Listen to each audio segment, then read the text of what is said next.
अश्वथ बोला, फिर मुझे बताना जरूरी नहीं समझा? तो आदित्य हैरान रह गया और बोला, हे भगवान, मेरा भाई ऐसा कह रहा है, आप मुझे पीटने वाले नहीं हो? तो अश्वथ बिना एक्सप्रेशन के बोला, तुम्हें क्या लगता है मैं तुम्हें हर बात पर पीटता रहता हूँ?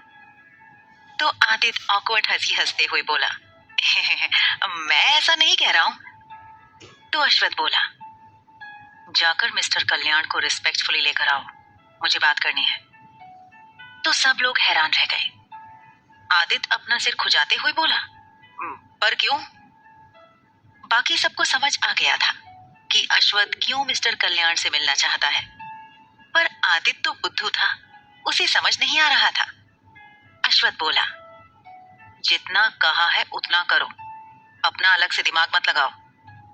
तो आदित्य जल्दी से उठ खड़ा हुआ और भागते हुए मिस्टर कल्याण के पास गया और अचानक से रुका कि मिस्टर कल्याण भी डर गए। उन्होंने अपने सीने पर हाथ रखा और एक गहरी सांस ली। आदित्य उनको ग्रीट करते हुए बोला, आई एम रियली सॉरी, और ऑकवर्ड तरीके से मुस्कुराते हुए बोला, मैं आपको जरूर पागल खाने से भागा हुआ पागल लगता हूं ना? तो मिस्टर कल्याण उसे अजीब नजरों से घूरने लगे और मन में बोले, ये इतना फनी क्यों है, लोगों को हंसाते फिरता रहता है। और कहा, नहीं, मुझे तुम पागल नहीं लगते, तुम काफी फनी हो। तो आदित्य हंसने लगा। तभी ओरियन बोला, ये मिस्टर कल्याण को बुलाने गया है कि हंसी मजाक करने गया है? ये किस बात पर हंस रहा है? तो ओजस बोला, वो बिना बात के भी हंसते ही रहते हैं, टॉपिक ना हो तो भी हंसेगा। तो ओहस बोला, अब रहने भी दो, ले आएगा। आदित्य ने कहा, जैसा कि मैंने आपको प्रॉमिस किया था, मैंने अपने भाई को मना लिया है। और थोड़ा अपने लिए तारीफ सुनने के लिए बोला, आपको पता ही है मेरे भाई किसी से भी नहीं मिलते। आपको पता है मैंने उन्हें मनाने के लिए क्या क्या नहीं किया, तब जाकर वो माने हैं। मिस्टर कल्याण बहुत एक्सपीरियंस थे। उन्होंने आदित्य के सफेद झूठ को पकड़ लिया। उन्हें मन में बहुत हंसी आ रही थी। वो बोले, क्या क्या किया तुमने? तो आदित्य चुप हो गया और बोला, आप जानकर क्या करेंगे, आपको अपनी वाइफ की पेंटिंग बनवानी है ना, बनवानी है ना? तो मिस्टर कल्याण ने हाँ में हामी भरी। तो आदित्य बोला, फिर चलिए। और फिर उन्हें लेकर आया तो ओहस अपनी सीट से उठ गया और उन्हें बैठने के लिए कहा। मिस्टर कल्याण ने अश्वथ को ग्रीट किया। अश्वथ और बाकी सबने भी उन्हें ग्रीट किया। मिस्टर कल्याण बोले, आपके भाई ने कहा उन्होंने आपको बहुत मुश्किल से मनाया है। आदित्य बैठा ही था कि वो हैरान रह गया। उसने सोचा नहीं था कि मिस्टर कल्याण आते ही उसका भांडा फोड़ देंगे। वो मन में मिस्टर कल्याण को कोस रहा था। आदित्य बात बदलते हुए बोला, भाई, आपको क्या बात करनी थी उनसे, सीधे पॉइंट पर आइए ना। तो अश्वथ बोला, तुम लोग चुप रहोगे तब तो मैं बोलूंगा ना, मैं कहाँ बोल रहा हूँ। तो आदित्य चुप हो गया। सबको बड़ी हंसी आ रही थी। मिस्टर कल्याण बोले, मिस्टर आर्यन, मैं आपसे रिक्वेस्ट करना चाहता था कि क्या मैं उस आर्टिस्ट से अपनी वाइफ की पेंटिंग बनवा सकता हूँ? एक्चुअली मैंने कई बड़े बड़े आर्टिस्ट से उसकी पेंटिंग बनवाई है, लेकिन मैं जो भाव अपनी बीवी के चेहरे पर देखता था, यानी कि मेरे लिए प्यार, चिंता, उन सब इमोशंस को वो सब उस पेंटिंग में बिल्कुल भी शो नहीं कर पाते हैं। मैं किसी भी पेंटिंग से खुश नहीं हूँ, लेकिन जब मैंने आपकी भाई की पेंटिंग देखी, मुझे लगा एक बार मुझे अपना लक ट्राई करना चाहिए। मेरी वाइफ को गुजरे हुए 4 साल बीत गए हैं। मेरी वाइफ ने मेरे हर सुख दुख में मेरा साथ दिया है। मैं उससे बहुत प्यार करता हूँ और एक उसकी याद में पेंटिंग बनवाना चाहता हूँ जिसमें इमोशंस हो। अश्वथ अच्छे से समझ पा रहा था कि मिस्टर कल्याण क्या कहना चाहते हैं। वो बोला, आई कैन अंडरस्टैंड, मैं समझ सकता हूँ आप अपनी वाइफ को कितना प्यार करते हैं। तो मिस्टर कल्याण बोले, तो क्या वो आर्टिस्ट मेरी वाइफ की पेंटिंग बना सकता है? तो अश्वथ बोला, आई मेक श्योर वो आपकी वाइफ की पेंटिंग बना लेगी। ये सुनकर मिस्टर कल्याण हैरान रह गए और बोले, क्या वो एक फीमेल आर्टिस्ट है? तो अश्वथ बोला, शी इज माई वाइफ। ये सुनकर मिस्टर कल्याण हैरान रह गए और मन में बोले, कल तक तो मिस्टर आर्यन इंडिया के मोस्ट एलिजिबल बैचलर थे, अचानक से शादी कर ली। और अश्वथ को कांग्रेचुलेट करते हुए बोले, कांग्रेचुलेशन मिस्टर आर्यन। तो अश्वथ बोला, क्या आप एक फेवर कर सकते हैं? तो मिस्टर कल्याण बोले, मैं आप पर फेवर? आप तो मुझ पर फेवर कर रहे हैं, आप बताइए मैं आपके लिए क्या कर सकता हूँ? तो अश्वथ बोला, मेरे भाई ने बताया कि आप टैलेंटेड आर्टिस्ट को फेम दिलाने में हेल्प करते हैं, उनकी पेंटिंग्स की एग्जीबिशन लगवाते हैं। बात यह है कि मेरी वाइफ के लिए भी एक ऐसे इंसान की खोज कर रहा हूँ जो उसकी हेल्प कर सके। क्या आप ये कर सकते हैं? तो मिस्टर कल्याण खुश होते हुए बोले, अरे ये तो मेरे लिए बहुत अच्छी बात होगी, आपके लिए कुछ करना, ऑफ कोर्स मैं ये कर सकता हूँ। और मैंने पेंटिंग देखी है और पूरे दावे के साथ कह सकता हूँ कि आपकी वाइफ 100% टैलेंटेड आर्टिस्ट है। तो अश्वथ बोला, ठीक है, तो फिर कल हम आर्यन पैलेस में मिलते हैं। आप अपनी वाइफ की कोई फोटोग्राफ लेकर आइएगा, मेरी वाइफ कल आपकी यूनिवर्सिटी नहीं जाएगी। तो मिस्टर कल्याण बोले, क्या आपकी वाइफ यूनिवर्सिटी में टीचर है? तो ये सुनकर अभ्रम, जो वाइन पी रहा था, अचानक से उसके मुंह से निकल गया। सब उसे देखने लगे क्योंकि वो एक फव्वारे के साथ ओरियन और ओजस के कपड़ों से होते हुए निकला था। ओरियन चिढ़ते हुए बोला, क्या कर रहे हो? तो अभ्रम बोला, सॉरी, मिस्टर कल्याण ने टीचर कहा तो निकल गया। तो मिस्टर कल्याण बोले, टीचर नहीं है तो फिर? तो बीच में ही ओजस टिश्यू पेपर से अपने कोट पर लगे वाइन को पोंछते हुए बोला, वो टीचर नहीं है, वहां स्टूडेंट है और आर्ट में सेकंड ईयर में है।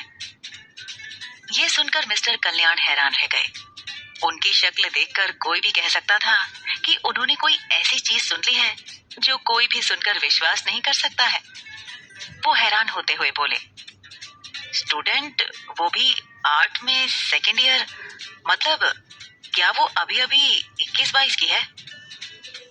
तो आदित्य अपने मुंह में एक स्वीट भरते हुए बोला, नहीं मिस्टर कल्याण, वो तो अभी 23 की है। आदित्य बहुत मासूमियत के साथ बोला था।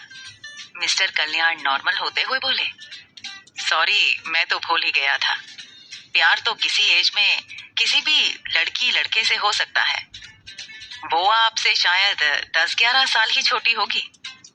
तो अश्वथ कुछ नहीं बोला। मिस्टर कल्याण मन में ही बोले, आखिर वो कौन है जिसने इस शहर के सबसे पावरफुल, अमीर और मोस्ट डेंजरस आदमी का दिल जीत लिया? वो सच में बहुत स्पेशल होगी, क्या पता वो स्वर्ग से आई हुई कोई एंजल हो। और आदित्य ने जैसे ही कहा था कि 23 साल, वो मन में ही अश्वथ को देखकर उसकी वाइफ की इमेज बनाने लगे कि उसकी वाइफ कैसी होगी। अश्वथ बोला, आपसे एक रिक्वेस्ट है कि आप ये बात किसी को नहीं बताएंगे कि मेरी शादी हो गई है। आपको तो पता ही होगा कि मेरी इस वक्त पोजीशन क्या है। तो मिस्टर कल्याण समझते हुए बोले, मैं समझ सकता हूँ, don't worry and thank you so much. फिर वो चले गए। ओहस जल्दी से अपनी सीट पर बैठ गया और वो भी आदित्य की तरह खाना अपने मुंह में ठूसने लगा। अश्वथ ये सोचकर दिल ही दिल में बहुत खुश हो रहा था कि उसने अपनी छोटी सी वाइफ के लिए एक मेंटोर खोज लिया है। वो अब पार्टी में रुकना नहीं चाहता था। वो जल्दी से जाकर टिया को अपनी बाहों में भरकर बताना चाहता था कि वो उसका हर सपना पूरा करेगा, चाहे वो कोई भी सपना क्यों ना हो। सब लोग खाना खा रहे थे जबकि अश्वथ मन में यही सब सोच रहा था। अश्वथ को उसके डैड दूर से ही बड़े गौर से देख रहे थे। उन्हें आज अश्वथ काफी बदला हुआ दिखाई दे रहा था।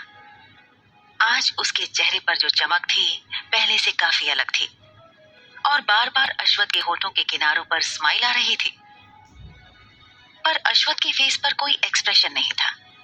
ये बात जाहिर थी कि अश्वथ का उसके दिमाग में क्या चल रहा था ये पता लगा पाना नामुमकिन था, क्योंकि वो हमेशा एक्सप्रेशनलेस रहता था। और उसकी गहरी काली आंखें तो राज से भरी हुई थी। उसे देखकर तो कोई भी उसकी गहराइयों में फंस सकता था। रेयान ने जब अपने डैड को अश्वथ को देखते हुए पाया तो वो बोला, डैड। तो मिस्टर आर्यन बोले, आज अश्वथ काफी बदला बदला लग रहा है। ऐसा लग रहा है जैसे वो अब बदल रहा है। मैंने कभी भी उसे मुस्कुराते हुए नहीं देखा है। जितनी बार भी उसे देखा है वो हमेशा सीरियस रहता है, लेकिन आज वो खुलकर हंस रहा है। उसकी हंसी बनावटी नहीं है। तो रेयान ने भी अश्वथ को देखा। अश्वथ हाथ में फोर्क पकड़े एक परफेक्ट पोस्चर में चेयर पर बैठा था और सोच में खोया हुआ था, और बार बार उसके होठों के किनारों पर स्माइल आ जा रही थी। रेयान ये बात झुठला नहीं सकता था कि अश्वथ किसी तराशे हुए हीरे की तरह था, एकदम परफेक्ट। सर से पांव तक वो एकदम परफेक्ट था। उसकी स्लिम पर्सनालिटी काफी अट्रैक्टिव थी। इनफैक्ट अश्वथ के पास तो खूबसूरत मर्दों की एक फौज थी। कोई भी झुठला नहीं सकता था कि वो लोग किसी ग्रीक गॉड से कम नहीं थे। आदित्य अपने भाई को देखकर बोला, भाई क्या सोच रहे हो? खाना खा लो, क्योंकि भाभी खाना खाकर सो गई होंगी। अगर आप सोच रहे हो कि वो आपको आधी रात को खाना बनाकर खिलाएंगी तो ये गलत है। आपको ऐसा ख्याल छोड़ देना चाहिए। आखिर आप एक स्टूडेंट के साथ ऐसा नहीं कर सकते। तो अश्वथ ने उसे घूर कर देखा और बोला, चुपचाप खाना खाओ वरना तुम्हारा खाना पीना बंद करवा दूंगा। तो आदित्य ने अजीब सा मुंह बनाया। वो काफी फनी लग रहा था। ये देखकर रेयान खुद को मुस्कुराने से रोक नहीं पाया। हालांकि वो लोग काफी दूर बैठे हुए थे और वो लोग क्या बातें कर रहे थे ये नहीं सुन रहे थे। लेकिन आदित्य, जो काफी हंसमुख इंसान था, उसके फेस का एक्सप्रेशन देखकर तो कोई भी खिलखिलाकर हंस सकता था। रेयान को कभी कभी बहुत बुरा लगता था कि वो लोग उन्हें क्यों अपनाना नहीं चाहते। वो भी उनके साथ हैप्पी फैमिली की तरह रहना चाहता था, पर उसे पता था कि उनकी फैमिली में उनके लिए कोई जगह नहीं है। वो बोला, आदित्य बहुत फनी है। तो मिस्टर आर्यन ने एक आह भरी। वो कुछ नहीं बोले। तभी उस हंसी मजाक करते हुए ग्रुप में एक आतंकवादी अपना प्लेट लेकर घुस आई। वो कोई और नहीं, चारवी थी। उसे देखकर सबको बहुत गुस्सा आने लगा। चारवी बोली, क्या मैं भी डिनर कर सकती हूँ? तो इस बार आदित्य खुद को रोक नहीं पाया और बोला, एक काम करो, हम सब लोगों का खाना खा जाओ, बैठो, वैसे भी हम लोग अभी जाने वाले हैं। उसका जवाब सुनकर चारवी उसे गुस्से में खोने लगी और बोली, मैं तुम्हारी होने वाली भाभी हूँ, तुम मुझे डिसरिस्पेक्ट कर रहे हो? तो आदित्य आंखें चढ़ाते हुए बोला, तुम मेरी होने वाली भाभी? माय फुट, तुमने क्या फ्यूचर देख लिया है कि तुम्हारी शादी मेरे भाई के साथ हो जाएगी? तुम्हें क्या लगता है दादाजी को बेवकूफ बना सकती हो तो क्या हमें भी बना सकती हो? और हम लोग भाई की शादी तुम्हारे साथ होने देंगे? नेवर। तो ये जो तुम हर किसी को बताती फिरती हो ना कि मेरा भाई बहुत जल्द तुमसे शादी करने वाला है, एक दिन तुम्हारी सोसाइटी में तुम्हारी इतनी बेइज्जती होगी कि किसी को मुंह दिखाने लायक नहीं रहोगी।